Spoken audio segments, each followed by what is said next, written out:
မင်္ဂလာပါရှင်တောင်ကလာပါမြို့နယ်12ရပ်ကွက်မာကား6လမ်းမှာရှိတဲ့ BCC ကြပြီးသားတိုက်သစ်ဆက်ဆက်လေးနဲ့မိတ်ဆက်ပေးပါမယ်နော်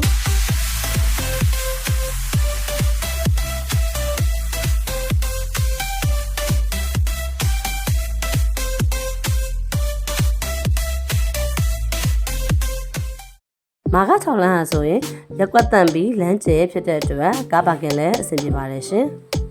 မာကားလမ်းမကြီးရဲ့ကြောက်ကပ်မှာတည်ရှိပြီးတော့မျိုးသမီးစေယုံနဲ့ဆရာကွက်စတူနဲ့လည်းနေပါတယ်ရှင်။ဟောတက်ရဲ့ပထမတက်ဆက်ဆက်လေးဖြစ်တဲ့အတွက်အလွာနဲ့ကြက်တဲ့လူကြီးတွေများအတွက်အရန်တင်သွားပါတယ်ရှင်။ဒီမိုက်ရဲ့မန်နေဂျာမီတွေကိုလည်းအလှဆင်ထားပေးပြီးတော့ SPC ပါကေးထူတွေခင်ထားပေးပါတယ်ရှင်။ Sofa set တစ်စုံနဲ့ TV stand တို့ပါဝင်ပြီးတော့24 hour မီးရရှိရေးအတွက် power station တစ်လုံးကိုပါထည့်ပေးထားတာဖြစ်ပါတယ်ရှင်။18ပေ54ပေအကျယ်ဝန်းရှိပြီးတော့ single room တစ်ခန်းနဲ့ master bedroom တစ်ခန်းမှာပါရှိမှာဖြစ်ပါတယ်ရှင်။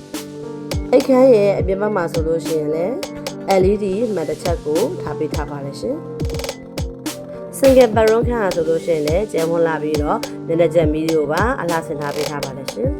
။အခန်းရဲ့ပြတင်းပေါက်တိုင်းကိုလည်းကိုရီးယားကျိုးဆွဲလိုက်ကများတဆင်ပေးထားပါတယ်ရှင်။တိုက်သစ်ဆက်ဆက်ဖြစ်ပြီးတော့ဂျင်းနှုံလေးကတော့3180ညှိနှိုင်းစေပဲဖြစ်ပါတယ်ရှင်။မာစတာဘရုံခန်းမှာဆိုလို့ရှိရင်လည်း3ကန့်တွဲဗီဒီယိုတစ်လုံးပါရှိပြီးတော့ရေချိုးခန်းအိမ်သားတစ်စုံပါဝင်တာဖြစ်ပါတယ်ရှင်။တိုက်သစ်ဆက်ဆက်ဖြစ်ပြီးတော့ BCC ကြပြီးတာမှရပ်ပိုင်းလေးပဲရှိသေးတဲ့တိုက်ခန်းလေးပဲဖြစ်ပါတယ်နော်။ပတ်ဝန်းကျင်ကောင်ရက်ကွက်တက်မှာတည်ရှိပြီးတော့ဈေးနီးကျောင်းနီးကပ်မတိုင်တို့နဲ့လည်းနေပါတယ်ရှင်။မိဖို့ကန်ဝင်ထွက်ဆိုလို့ရှိရင်လည်း slide တို့တကားချက်တစ်ချက်ပေးထားပါတယ်ရှင်။မိဖို့ကြောင်မှာဆိုလို့ရှိရင်လည်းဘားကောင်းတာတစ်ခုကိုထည့်ပေးထားပါတယ်နော်။မိဖို့ခုံမှာဆိုလို့ရှိရင်လည်းကြွေပြားခင်းကြွေပြားကပ်ပါရှိပြီးတော့ကပ်ပီနက်တွေကိုပါတည်တည်ချာချာလေးသက်ဆင်ပေးထားတာဖြစ်ပါတယ်ရှင်။အခန်းလေးရဲ့အားသာချက်ကတော့မိဖို့ခန်းမှာဆိုလို့ရှိရင်လည်းရေချိုးခန်းတက်တက်အိမ်နာတက်တက်နှခမ်းပါရှိတာဖြစ်ပါတယ်ရှင်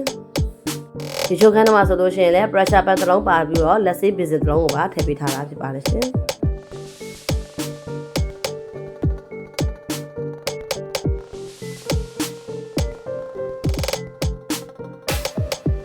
20ပေ60 KN မှာဆောက်ထားတာဖြစ်တဲ့အတွက်18ပေ54ပေအကျယ်ဝန်းရှိပါတယ်ရှင်။ဒါလေးကတော့6တက်ရဲ့ပထမတက်စစ်စစ်လေးပဲဖြစ်ပါတယ်။ဒီခန်းလေးရဲ့ဈေးနှုန်းကတော့3180ဖြစ်ပြီးတော့ဗန်ချိတ်လည်းဝယ်ယူရရှိနိုင်ပါတယ်ရှင်။ခန်းလေးကိုစိတ်ဝင်စားတဲ့ဆိုလို့ရှိရင်တော့ KTTO Real Estate ကိုဖုန်းဆက်ပြီးမြင်နိုင်ပါတယ်ရှင်။အားလုံးကိုကျေးဇူးအများကြီးပဲတင်ရှိပါတယ်။